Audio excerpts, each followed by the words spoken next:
Option 2 दिया है 17, 23 और 29 के एचसीएफ और एलसीएम ज्ञात कीजिए। चलिए देखिए 17 जो है 17 से ही कटता है, 23 भी ऐसे ही 23 से कटेगा और 29 भी 29 से ही कटेगा।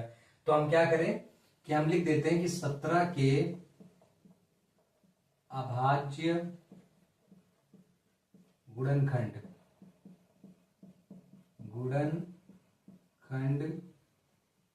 देखिए 17 तो 17 से ही कटता है, इसलिए हम लिख सकते हैं 17 ही छोड़ दिया लिखकर। उसके बाद अब 23 लिख लेंगे, 23 के अभाज्य गुणनखंड बराबर 23 भी 23 से ही कटता है, इसलिए 23 लिख दिया। उसके बाद 29 दिया हुआ है तो 29 के अभाज्य गुणनखंड बराबर 29 इसमें भी लिख देते हैं। देखिए अगर हमें निकालना था क्या, एलसीएम निकालना था और हमें एलसीएम निकालना था। इसमें एक चीज देखिए कि इसमें हम एलसीएम कैसे निकालते हैं, जो हमारी सबसे छोटी घात होगी और तीनों में होगी, मगर इसमें ऐसी कोई घात नहीं है जो तीनों में मिल रही हो।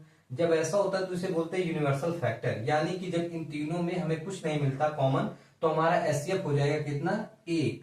ठीक है, और एलसीएम हम निकाल लेंगे। एलसीएम निकालने के लिए हमें प्रत्येक जो गुणनखंड दिया होगा उसकी सबसे बड़ी घात लेते हैं। इनमें सब में एक ही एक घात है, इसलिए सबका गुणा कर देते हैं। तो देखिए 17 है तो 17 लिख लिया, गुणे 23 गुणे 29, इन तीनों का गुणा करा देते हैं, हमारा एलसीएम निकल आएगा। तो चलिए देखिए 23 गुणे 17, 7 का गुणा करेंगे 3 में, 7 3 21 का 1 हासिल आया 2, 7 दूनी 14 2 16, गुणा लगाया 1 से पढ़ेंगे 3 2 ऐसे ही आ जाएगा, 1 6 3 9 2 1 3, कितना आ गया 391 बचा हमारा 29। 29 से भी गुणा कर देते हैं, जब 29 से गुणा करा देंगे देखिए 9 51 में 9 9 9 81 का 1 हासिल आया 8 9 3 27 3 30 5 35 हासिल 8 जोड़ दिए, इसमें 35 हो गया। फिर 2 से करेंगे 2 51 में 2 2 नहीं 18 के 8 हासिल आया 1 2 3 6 1 7।